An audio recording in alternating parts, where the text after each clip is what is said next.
there's a lot of heavy words here. It looks like paper, but the hopes of Africa rest right here. And it is indeed my privilege and my honor to hand it over to you, because we have the hope and the confidence that as the G20 presidency, you will take this with the resolve, the urgency, and the determination that it deserves to ensure that we do have a prosperous Africa for the benefit of the generations to come. So I hope you are strong, because this is heavy stuff we're talking about here. The work begins, not now. The real work begins after November, when we have to engage with each other, when we have to collaborate with each other, when we have to put all of this into action, so that in the years to come, we can truly say that this B20 Africa, not just South Africa, Africa delivered the tomorrow that we all hope for. I hand it over to you, sir. Thank you.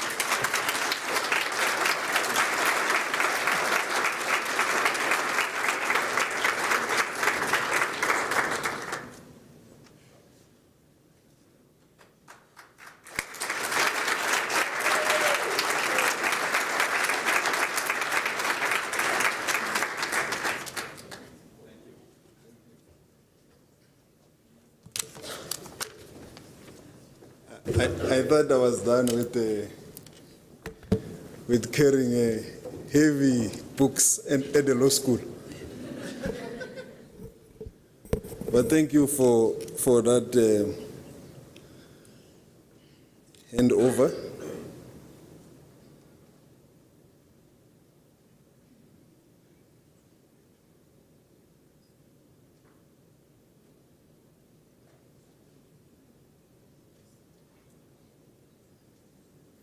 The G20 Sherpa from the Department of International Relations, represented by Mr. Mguni here today, and the B20 Sherpa, Mr. Kaskavodia, on behalf of all the businesses that have participated in this platform, and all captains of industry who are here across the globe, and all the B20 participants. It is a great honor for me to be with you today to represent the President of the Republic of South Africa, His Excellency Matamela Cyril Ramaphosa, to welcome and receive the B20 report. This report is coming very timely because it's 2 months in advance prior to the Leaders Summit. So we will have to ensure that its content are factored in. We will not have an excuse of a late report. Business and the private sector in particular has a key role to play in the global economy. And the recommendations that you have made will be very critical to catapult the global economy into new heights. Our G20 presidency is a capstone of the Global South. It's uniquely positioned to shift the world axis towards a systematic, cohesive global economic cooperation. The data tells a powerful story. By 2050, more than 1 in 4 people on this planet will be on the African continent. This is a profound demographic shift, and it follows that the bulk of the investment in human capital and future skills must be focused right here on this continent. Equally, the demand for critical minerals, essentially to decarbonize our economies and reach net zero emissions by 2050, will be staggering. It is estimated that this transition will require 3 billion tons of minerals and metals to deploy solar, wind, and geothermal energy. We know, for example, that the Democratic Republic of Congo alone supplies roughly 70% of the world's cobalt, a mineral vital for electric vehicles' batteries. It is also against this background that South Africa, in all its participation in multilateral forum, emphasized the issue of value addition for our critical minerals, either at FOCAC, TICAD recently, and also our last engagements in the summit with the European Union. This points to a crucial area of convergence between the policies we are pursuing in the G20 and the recommendations of the B20. Our continent, and indeed the world, can no longer afford to be bound by extractive supply chains and industrial strategies of the past. The beneficiation and value addition of critical minerals must be a cornerstone of a more sustainable and inclusive economic growth model.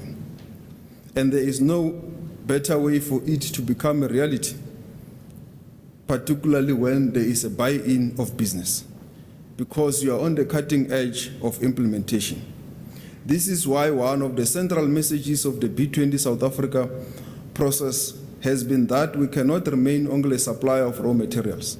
We must invest in beneficiation, localization, and technology transfer so that value is created on our shores, jobs are created for our people, and resilience is built into our economies. This is not just charity, as the chair was saying. It is a smart move in economics. It is essential for our continent not to be left behind in this phase of a drive for critical raw materials. It is the only way to build stable, resilient supply chains for the world of tomorrow. This also dovetails with our non-alignment approach as a country in our pursuit of our national interest. In a world where unilateral tariffs are being enforced, diversification of trade and new partnerships are necessary, especially in our context where job creations and inequality affect a significant majority of our citizens.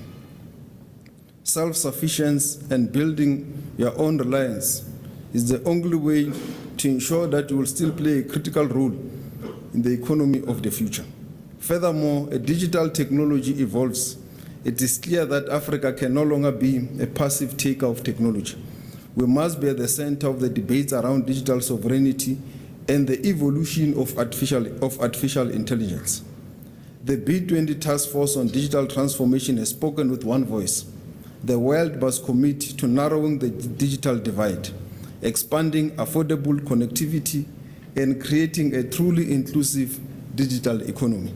If 1 billion Africans are excluded from the digital future, then the whole world loses. And who is better placed to help us achieve this goal other than yourself, who have created technologies in the vast of your businesses, interconnecting communities and societies, delivering food, medication, and making the lives of our people possible. You are speaking with experience and not just theory. Equally, the Employment and the Education Task Force has highlighted that skills development must be aligned with the jobs of tomorrow, green jobs, digital jobs, and entrepreneurial opportunities for our youth. We need education systems that prepare our young people not just to participate, but to lead. The future workforce will not be measured by role learning, but by creativity, adaptability, and innovation. Africa's youth are ready for this future if the world partners with us to unlock it. The B20 recommendations lay a strong foundation for the G20 to cohere around Africa's reindustrialization in a way that benefits not only the global community, but also future generations on the African continent itself. The Energy Mix and Just Transition Task Force has underlined the urgency of mobilizing finance at a scale for renewable and grid infrastructure. The Finance and Infrastructure Task Force has emphasized the empowerment of SMEs, the true job creators of our economies, through access to finance and integration into the global value chains. These recommendations shows that can and should lead the world in energy, agriculture, digital innovation, and industrialization.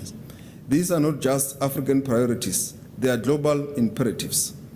The Sustainable Food System Task Force has reminded us that food security is not a regional challenge, it is a global imperative.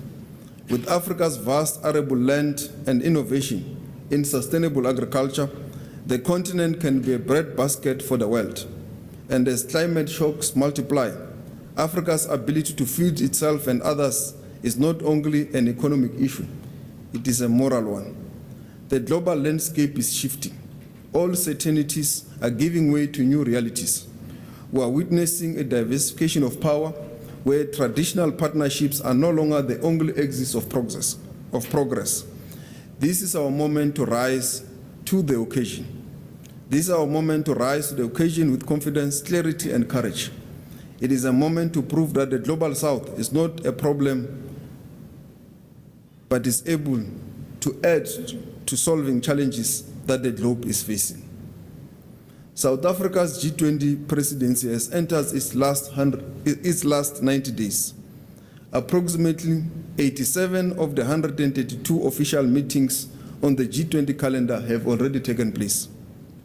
These meetings address some of the most urgent and significant challenges facing the global community, demonstrating our firm commitment to finding sustainable and innovative solutions through dialogue, collaboration, and cooperation. The ongoing G20 discussions aims to advance South Africa's overarching priorities, namely strengthening disaster resilience and response, ensuring debt sustainability for low-income countries, mobilizing finance for just energy transition, harnessing critical minerals for inclusive growth and sustainable development. These priorities are not abstract. They echo the B20's clear calls for coordinated global action to reduce debt burdens that stifle development, for private capital to be unlocked in support of the energy transition, and for new partnerships between government, business, and civil society to thrive and to drive inclusive industrialization. The B20 has rightly reminded us that no transition will be possible without affordable finance, no resilient economies without SMMEs, and no fair global system without addressing inequality. The third meeting of the G20 finance ministers and central bank governors took place on the 17th and 18th July 2025 in Durban, in KwaZulu-Natal. The meeting's outcomes were agreed in a communique consented to by all members that centers on strategic microeconomic issues. To this end, the meeting delivered productive and constructive discussions on Africa, the global economic outlook and microeconomic stability, the international financial architecture, sustainable finance, global health infrastructure, tax, financial sector issues, and financial inclusion. Furthermore, on the 29th of August 2025, our G20 presidency launched the G20 Extraordinary Committee of Independent Experts on Global Wealth Inequality. The panel is being chaired by the Nobel Economics Prize laureate, Professor Joseph Stiglitz. This initiative seeks to heighten global attention on the cross-cutting of inequality while advancing South Africa's G20 agenda on SDG 10, which calls for action to reduce inequality within and amongst the countries. The Extraordinary Committee will emphasize the need for practical action on political courage and international solidarity to address growing disparities in income, wealth, and finance opportunities. It aligns closely with the B20's Integrity and Compliance Task Force, which has made it clear that transparency, anti-corruption, and good governance are not just ethical imperatives, they are growth imperatives. Fair, transparent systems are what unlock trust, investment, and opportunity. A corrupt system may enrich the few, but it impoverishes the many and robs the world of innovations and growth. The Extraordinary Committee will develop and publish the first ever official G20 paper on global inequality, with 4 key objectives, namely, stimulate global attention and debate on the growth in extreme wealth and income inequality that exists across and within and between countries. Call for the formation between government and civil society of new strategic alliances against inequality.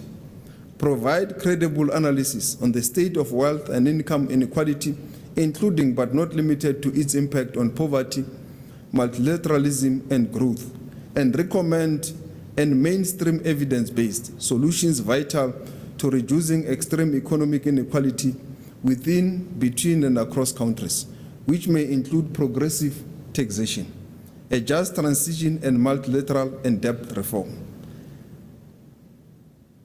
I wish to express the President's gratitude to our host, Business Unity South Africa, and to Mr. Kaz Kavadia, the G20 Sherpa, but also to all businesses that have supported South Africa's G20, not only the B20. All our meetings of the G20 across the board will not have been successful without the support of South African business and other businesses across the globe. My thanks also goes to the task force leaders. I'm not going to mention their names because I may miss someone and I might be in trouble. Their dedicated teams and the sponsors who believed in the transformative power of an African-led B20. The success of B20 South Africa is more than just an achievement. It is a testament to what collaboration, commitment, and shared purpose can accomplish. History will not remember the communiques that we have signed or the documents that you handed over to me. It will remember whether we rose to meet the agency of this communique in terms of implementation. Will it be felt in the streets of Mogadishu, in the streets of Addis Ababa, in the streets of Soweto, or in Washington, in New York, or in Hong Kong, or in any part of the world? Will the world look different after we have implemented what is in the communique? That is what matters the most. Thank you very much.